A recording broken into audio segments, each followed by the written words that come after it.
Olá, meu nome é Lídia Ganhito e eu tô aqui para falar um pouco sobre introdução à publicação digital. Eu sou artista visual, sou designer, sou pesquisadora em arte e educação e produtora cultural. Trabalho com design gráfico desde 2011 e em 2019 eu abri, junto com meu sócio, o Luiz Mourão, o Estúdio Pavio, que é um estúdio que desenvolve sistemas de comunicação visual para projetos principalmente na área de arte, cultura, educação e inovação. Nesse vídeo, eu vou falar um pouquinho sobre as possibilidades de utilização das ferramentas digitais para a criação de uma publicação digital com uma linguagem autoral. No final desse vídeo, você vai ter o domínio das ferramentas básicas necessárias para criar e distribuir a sua própria publicação digital.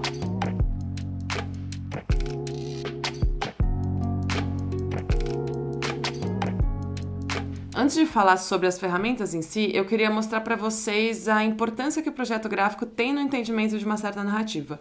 Como que a forma que a gente usa para contar as nossas histórias influencia na forma como essas histórias são entendidas. Vou trazer um exemplo. Aqui tem 3 imagens, certo? Cada uma delas tem o mesmo conteúdo, só que mostrado de uma forma diferente. Então, nessa primeira imagem, a gente tem como se fosse uma foto de um livro impresso, né? A gente consegue claramente identificar que é uma foto, porque a gente consegue ver a curvatura do livro, né? A gente consegue ver ali em cima também o número da página onde esse conteúdo tá, indicando também alguma referência bibliográfica do livro. A gente consegue ver também o nome do autor ali em cima, a gente consegue ver quais foram as escolhas tipográficas e de grid que a pessoa que diagramou esse livro fez. Então, a gente tem uma série de informações que vêm junto com o texto e com a imagem. Nessa segunda, é como se a gente tivesse pegado essa foto e esse texto e mandado via WhatsApp num grupo. Aí a gente tem toda uma outra gama de informações, né? A gente tem, por exemplo, o horário que essa mensagem foi enviada, a gente tem qual que é a operadora de celular que a pessoa que recebeu essa mensagem usa, a gente tem toda a interface ali, né, da ferramenta de comunicação, o fundo de tela que a pessoa escolheu, então a gente tem todo um ruído visual que faz com que essa mensagem se altere um pouco, né? Quando a gente compara isso com a foto do livro, a gente tem muito menos seriedade, por exemplo, parece uma mensagem muito mais casual, a gente consegue se relacionar com ela de uma forma muito diferente. A terceira imagem é como se fosse uma anotação no celular. Então, como se você tivesse tirado essa foto ou, né, pegado essa foto da internet, colocado ali no seu bloco de notas e escrito embaixo esse parágrafo. A gente não tem os ruídos que tinha na imagem anterior, mas também a gente tem uma informação com, entre aspas, pouca personalidade, né? A gente tem ali uma tipografia bem padrão dos sistemas operacionais, a gente tem o sistema de cores que é escuro no fundo porque é o mais, enfim, é o que as pessoas usam mais hoje em dia no celular para garantir leitura, mas a gente não tem muitas possibilidades criativas, né? A gente tem uma mesma fonte com o mesmo tamanho, uma mesma margem e é isso. Eu trouxe esses exemplos porque eu acho que é muito importante a gente sempre ter em mente que toda informação ela é transmitida em um meio e esse meio ele traz consigo um discurso, né? Ele exprime sentidos, não existe nenhum meio que é neutro. E o nosso discurso, ele traz marcadores sobre o nosso contexto cultural, social e ideológico. Então, é muito importante que a gente sempre lembre que as escolhas formais que a gente faz também fazem parte do nosso discurso. E eu trago isso para falar aqui de introdução à publicação digital, porque cada tecnologia também tem seus aspectos formais específicos que implicam diretamente na recepção da mensagem. Então, é importante que a gente faça escolhas conscientes sobre todos os aspectos envolvidos nessa nossa publicação para garantir que eles tenham os efeitos diretos na mensagem que mais convenham ao nosso objetivo. Todas as escolhas feitas em uma publicação digital, elas devem ser feitas conscientemente para que você garanta que a sua mensagem esteja o mais próxima possível do que você quer comunicar.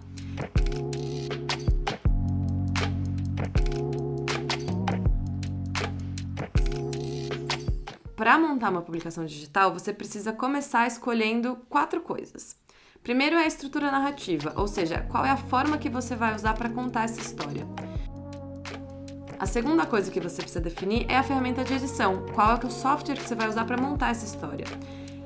Em terceiro lugar, você precisa decidir o formato do arquivo, ou seja, a forma como você vai fechar essa história para dividir com os outros. E por último, qual é a ferramenta de distribuição que você vai utilizar? Que são, enfim, entre as diversas formas de dividir o seu arquivo com outros, qual que é a mais adequada para o seu objetivo.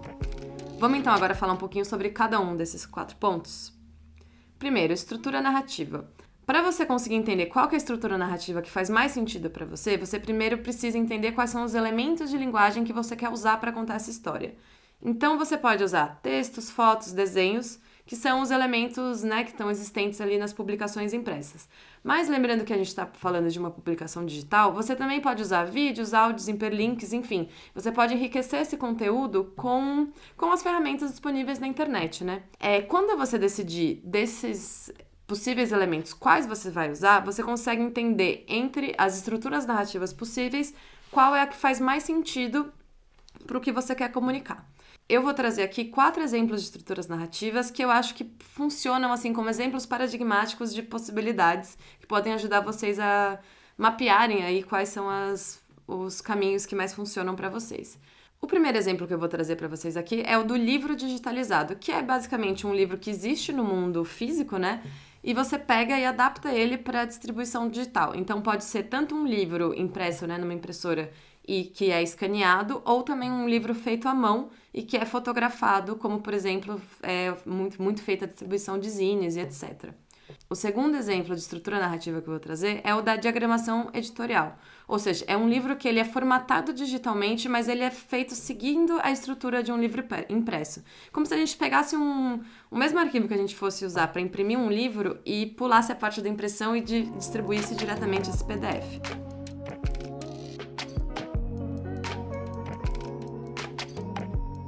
O terceiro exemplo é o livro digital interativo. Então, ele é um livro que já é pensado digitalmente, partindo da possibilidade de incluir áudio, links e vídeos.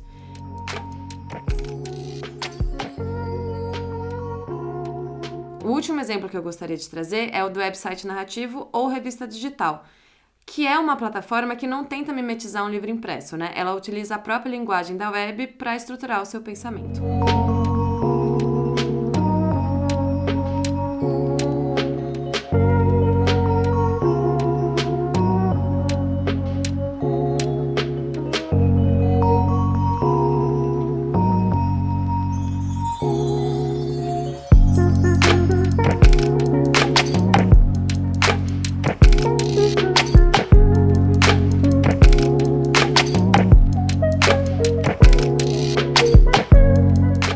Decidir qual estrutura narrativa você quer usar para sua publicação, você vai ter muito mais claro qual é o tipo de ferramenta de edição que você precisa para conseguir atingir o seu objetivo ali, né? E aí eu também, de novo, vou trazer mais 4 exemplos. Ferramentas de edição de texto, de preparação de apresentações, de design gráfico e de web design.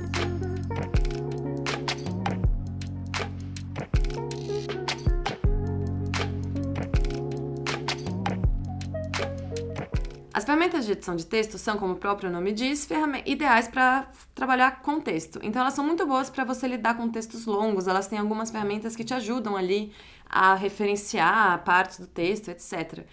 Porém, elas até prevêem a possibilidade de inclusão de imagens, links e vídeos, mas a interface não facilita muito esse trabalho. Então, se você quer fazer alguma publicação que tenha muitas imagens, talvez essa não seja a ferramenta indicada para você fazer o seu trabalho. Alguns exemplos de ferramentas de edição de texto são o Microsoft Word, Apple Pages, OpenOffice e o próprio Google Docs. As ferramentas de preparação de apresentações não têm tanta maleabilidade ali na edição do texto, porque elas são focadas na organização visual da informação. Então, com elas, você consegue incluir, claro, textos, mas você tem muito mais possibilidade de manusear suas imagens, links e vídeos. Alguns exemplos de ferramentas de preparação de apresentações são o PowerPoint, o Google Slides, o Keynote e o OpenOffice. As ferramentas de design gráfico já são ferramentas de uso profissional, que permitem a automação de tarefas e múltiplas possibilidades de exportação. Elas são ferramentas mais complexas, que exigem algum treinamento e uma certa dedicação para você conseguir tirar o máximo delas, mas que vão te dar muitas possibilidades criativas se você conseguir passar essa curva aí de aprendizado, né?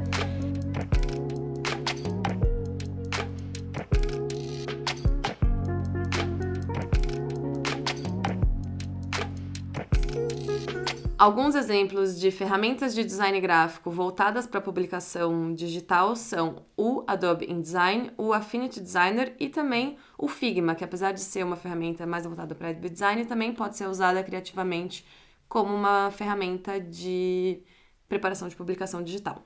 E, por fim, a gente tem a possibilidade de ir para o lado do web design. Existem ferramentas drag and drop que possibilitam a criação e a publicação de páginas na web sem a necessidade de conhecimento de linguagens de programação, como, por exemplo, o Wix, o Rocket Glue, o Cargo Collective e o RedMag. Apesar dessas ferramentas não necessitarem um domínio de linguagens de programação, como eu disse antes, elas exigem sim que você tenha alguma intimidade com a interface da internet. Então, talvez você gaste aí um tempinho para entender como você manuseia essas ferramentas, se você não tem nenhuma experiência anterior com ferramentas drag and drop de web design.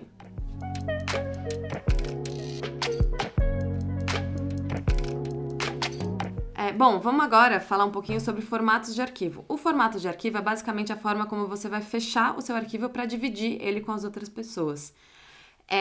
Existem, enfim, muitas formas de você fazer isso. Eu vou destacar aqui algumas que eu acho que são mais relevantes para a distribuição de publicações digitais. O formato mais conhecido de todos é o PDF, que é um tipo de documento fechado, ou seja, o destinatário ele não consegue editar o conteúdo dele. Se o PDF for salvo no modo interativo, ele comporta botões, filmes, clipes de som, hiperlinks, marcadores e até transições de página.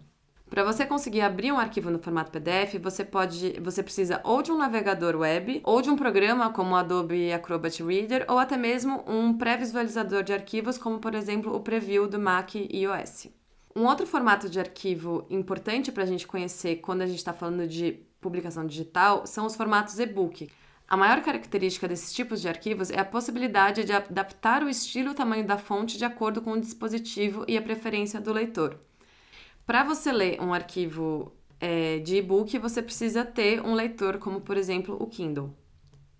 E, por fim, a gente tem os arquivos HTML, que é o formato de arquivo utilizado para as páginas web, hospedadas em um servidor. Para acessar o destinatário ou destinatária, precisa acessar pelo navegador o endereço eletrônico fornecido pela pessoa que fez a publicação digital.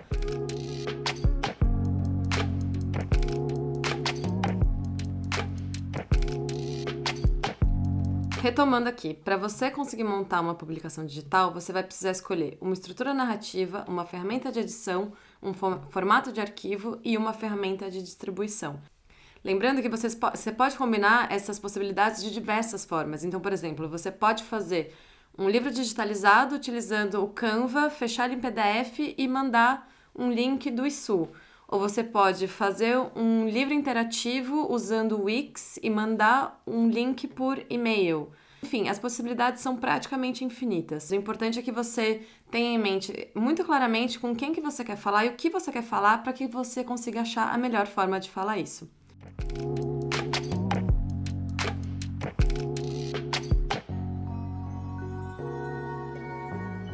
Bom, agora eu queria trazer para vocês algumas noções básicas sobre design gráfico e projeto gráfico. Vocês não precisam ser designers para conseguir fazer uma publicação digital, mas existem algumas pequenas dicas que podem ajudar vocês a conseguir fazer um material com muito mais facilidade e que seja muito mais entendível pelo seu público. A primeira coisa que você precisa definir quando você vai começar um projeto gráfico para uma publicação digital é entender qual é a tipografia que você vai usar.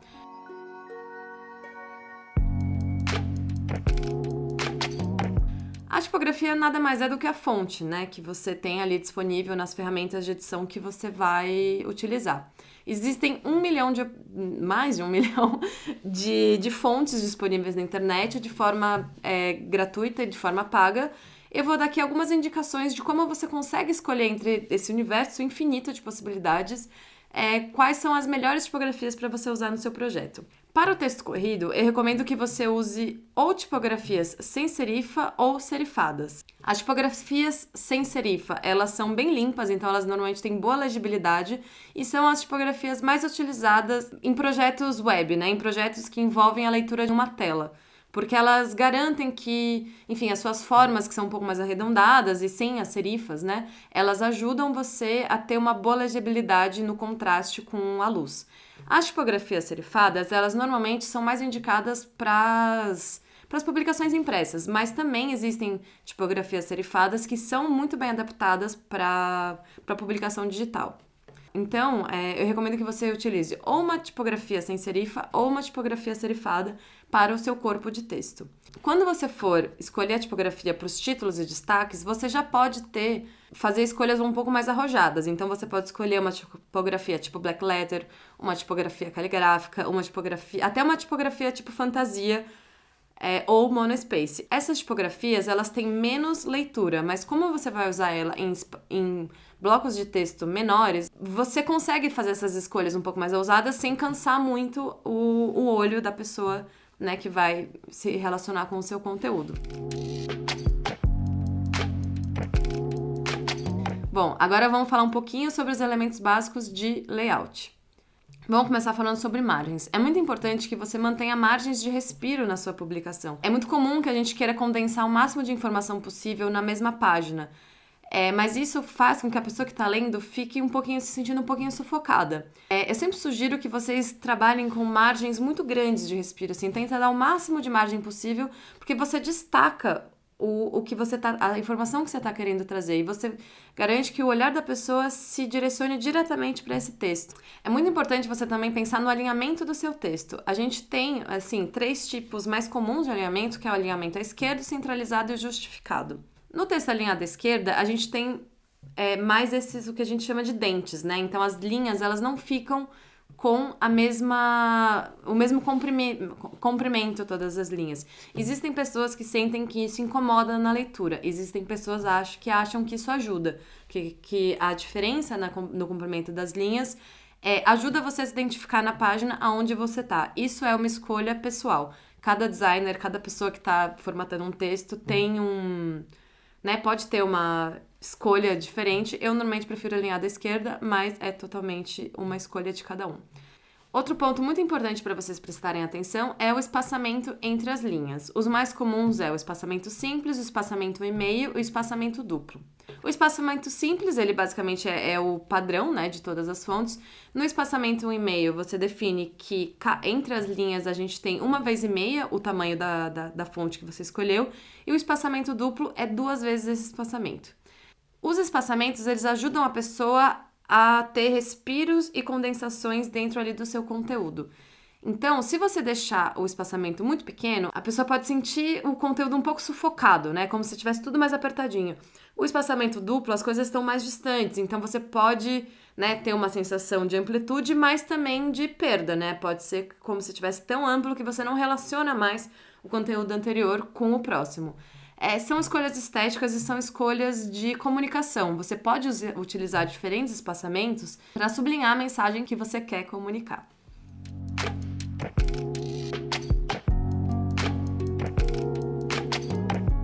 Outra coisa muito importante para você pensar é a hierarquia de informação. A gente pode ter um texto que ele tem todo o mesmo tamanho, a mesma fonte, o mesmo espaçamento.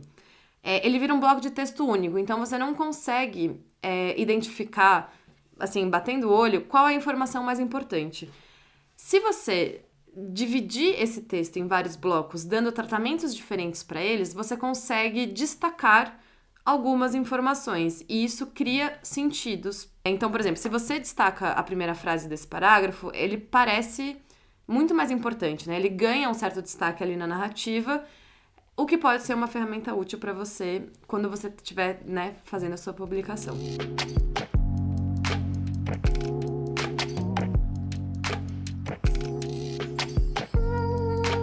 É muito importante você também definir qual que é a paleta de cores que você vai usar. Existem diversas paletas possíveis, né? Você pode fazer uma paleta mais vibrante, uma paleta terrosa, um tom pastel, uma paleta monocromática, usar só cores primárias, usar cores neons. Enfim, existem 1 milhão de possibilidades de combinações de cores possíveis, mas eu recomendo que você, antes de você começar a fazer o seu projeto, pense um pouquinho sobre quais são as cores que fazem sentido para o seu processo. Se você está contando uma história mais infantil, talvez você queira usar cores mais vibrantes ou mais pastéis. Se você está contando uma história mais dramática, às vezes utilizar uma paleta monocromática sublinha essa intenção da sua história. Então, pensem que as cores também fazem parte da sua comunicação e é importante você usar uma paleta coerente para garantir, inclusive, que as diversas partes do seu projeto gráfico conversem entre si. Quando você montar sua paleta, é muito importante você garantir que as cores que você escolheu garantam um contraste entre si. Esse contraste ele pode ser um contraste positivo, ou seja, o texto na cor mais escura e o fundo na cor mais clara. Pode ser um contraste negativo também, né? O texto claro e o fundo escuro. Quando a gente cria algo sem contraste, quer dizer que o fundo e o elemento têm cores muito parecidas entre si e a gente não consegue facilmente destacar a diferença entre eles. Isso pode ser usado de forma criativa, claro. Sim, às vezes você tem uma informação que você quer trazer essa sensação de mistério, às vezes você quer que a coisa fique ali um pouco mais subentendida. Mas, no geral, se você pretende uma boa comunicação do seu conteúdo, é melhor você usar uma paleta que tenha mais contraste entre elas, garantindo a boa legibilidade do seu texto.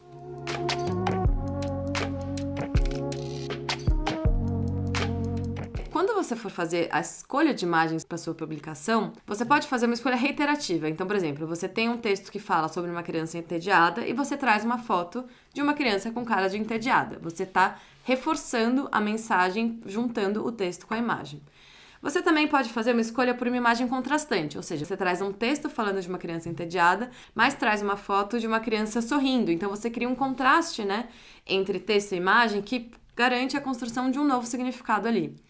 Depois que você escolher essas imagens, você pode pensar em como você vai tratar elas. Então, assim, você pode botar as imagens, né, simples, cruas, como elas foram tiradas, mas você também pode pensar em filtros que você pode usar. Você pode fazer tratamentos monocromáticos, você pode fazer intervenções em cima dessa imagem, enfim, existem muitas possibilidades criativas.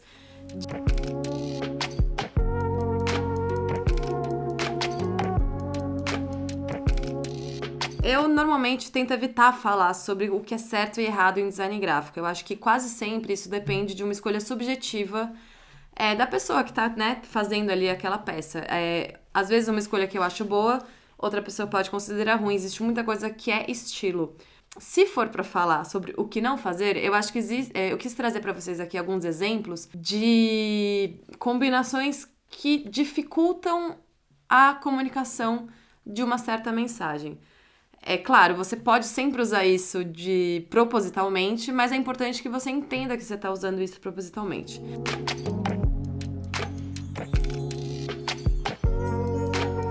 Eu acho que o exemplo mais comum do que não fazer é o design enlatado, ou seja, a pessoa não deixa nenhuma margem, ela usa textos muito grandes, parece que não tem 1 milímetro de respiro no design. Isso faz com que a pessoa que esteja lendo fique com o olho muito cansado muito rapidamente. Eu sugiro que você opte por um design com respiro, ou seja, deixe suas margens existirem, pense em espaço vazio.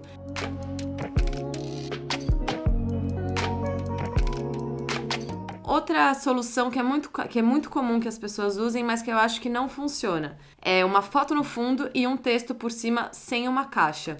Às vezes isso pode funcionar e ficar muito bonito e muito interessante, porém é muito fácil que você perca contraste, que a informação que esteja na foto se confunda com o texto.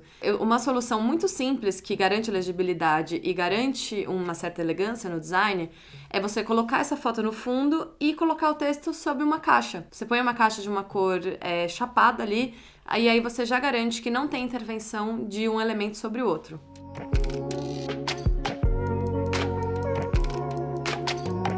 Uma outra coisa que eu acho que é muito comum e que não funciona muito bem é o que eu chamo de design panorâmico. Ou seja, quando a gente está fazendo design para telas, a gente normalmente usa na horizontal, né? Porque a maioria das nossas telas de computador, de televisão, elas são horizontais. É muito comum que a pessoa caia na tentação de fazer um design panorâmico, ou seja, ela usa toda a extensão da tela e faz linhas muito compridas. Com isso, a gente perde legibilidade também, né? Porque o seu olho tem que ficar fazendo assim, indo e voltando, indo e voltando. E aí, quando você troca de linha, é fácil que você se perca. Ao invés de fazer essa escolha pelo design panorâmico, eu sugiro que vocês optem por um design colunnar. Em vez de usar toda a extensão horizontal da tela, você divide em 2 colunas e fazem 2 colunas um pouco mais finas, garantindo assim melhor legibilidade e até pensando nas margens, as coisas que eu já disse antes.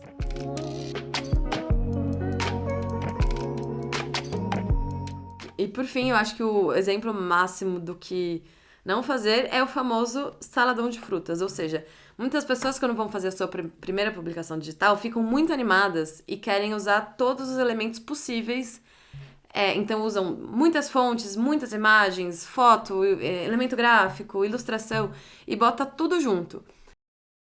Eu sugiro que vocês pensem com carinho nas escolhas que vocês vão fazer e tentem entender uma coerência visual ali no processo. Então, assim, se você vai escolher uma fonte, tenta manter 1, 2, no máximo 3 fontes para o projeto.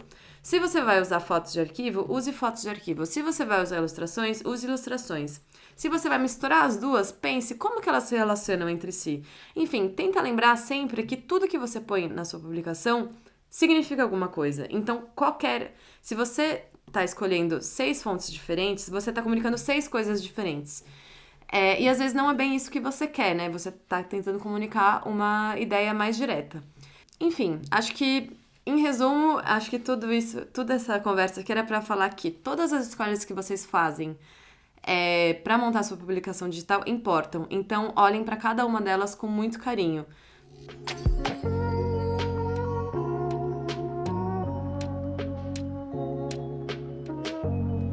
Para finalizar, eu só queria mostrar para vocês alguns sites úteis quando vocês forem pensar em desenvolvimento de publicações digitais. Temos o Google Fonts, que é uma base de fontes de uso livres com ferramenta de pesquisa. Você consegue pesquisar com serifa, sem serifa, monospace, etc. Ela é muito útil, funciona muito bem.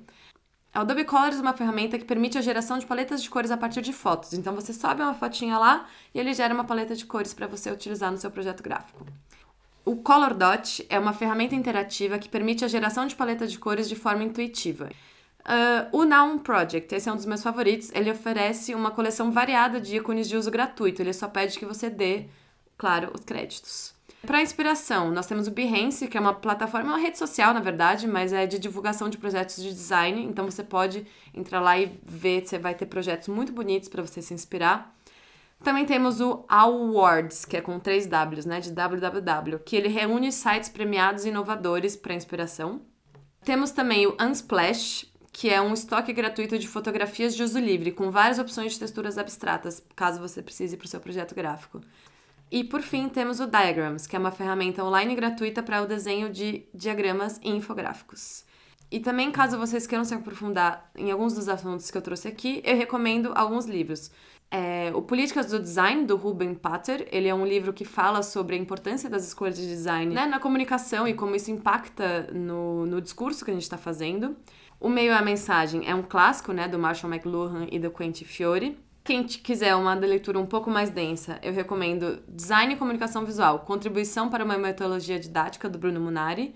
E, por fim, a gente tem o Modos de Ver, do John Berger, onde ele faz alguns ensaios visuais e nos ajuda a repensar como tudo o que a gente faz, todas as imagens que a gente faz, têm significados. Bom, espero que tenham gostado. Caso tenham dúvidas, pode deixar aqui nos comentários. Também vou deixar meu e-mail aqui na descrição do vídeo. E é isso, nos vemos numa próxima. Tchau!